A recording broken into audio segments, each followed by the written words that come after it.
Pour optimiser leur stratégie immobilière et celle de leurs franchisés, les enseignes doivent parfaitement se préparer.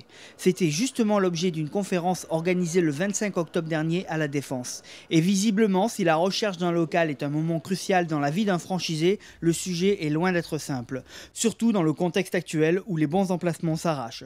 Il est un peu schizophrène le marché, c'est-à-dire que d'un côté il va bien, puisqu'on a des volumes d'environ 2 milliards, 2,5 milliards d'euros sur l'année dernière, mais il va bien sur les emplacements, ce qu'on appelle premium.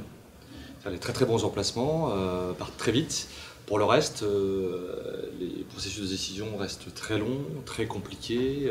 Les enseignes ont du mal à se décider, ont du mal à engager leurs franchisés sur ces sites-là. Par extension, le fait que les gens se jettent. Moi, je suis lyonnais, donc il n'y a pas longtemps, il y a 780 mètres carrés qui se sont vendus à Givors. Ils se sont vendus en 2 jours. Parce que Givors, c'est un peu the place to be si on veut faire du retail park. Donc ça va très très vite. Pour les autres, ça traîne très fort. Il faut donc jouer des coudes pour les emplacements premium et ces derniers ne sont pas faits pour tous. Car si le local doit correspondre aux critères fixés par l'enseigne, il ne doit pas non plus plomber la situation financière de l'entreprise. Un équilibre qui conditionnera la réussite du franchisé. Le choix de l'emplacement est primordial puisque c'est lui qui va conditionner, si je peux me permettre, le chiffre d'affaires, surtout quand on est en B2C. Pourquoi ? Parce que c'est la zone de chalandise, donc c'est ce qui va attirer le client, c'est le client qui va vous permettre de réaliser votre chiffre d'affaires et bien entendu de pouvoir dégager des marges convenues, prévues, de manière à pouvoir réaliser à la fois un résultat qui est attendu, mais également se payer et dégager, des bénéfices par rapport au prévisionnel.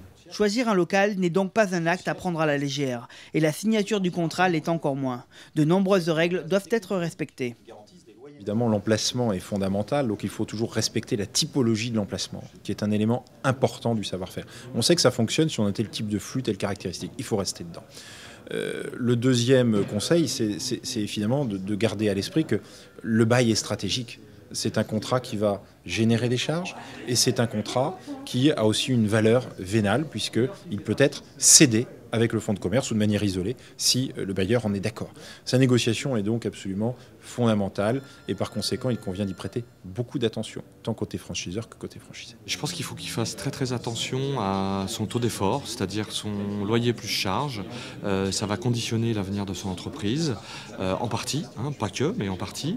Il faut faire très attention à son bail commercial, est-ce que ça peut induire en termes d'exploitation demain et en termes de conséquences juridiques.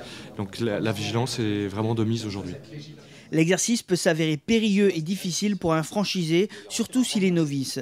Les bailleurs tentant parfois de glisser quelques lignes dans le contrat dont on ne mesure pas toujours immédiatement la portée. Quelques exemples, simplement pour illustrer le propos. La durée du bail.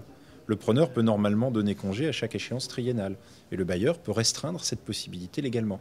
Donc dans les projets de centres commerciaux neufs, par exemple, les bailleurs exigent un engagement ferme de 6 ans, qui est évidemment une contrainte importante.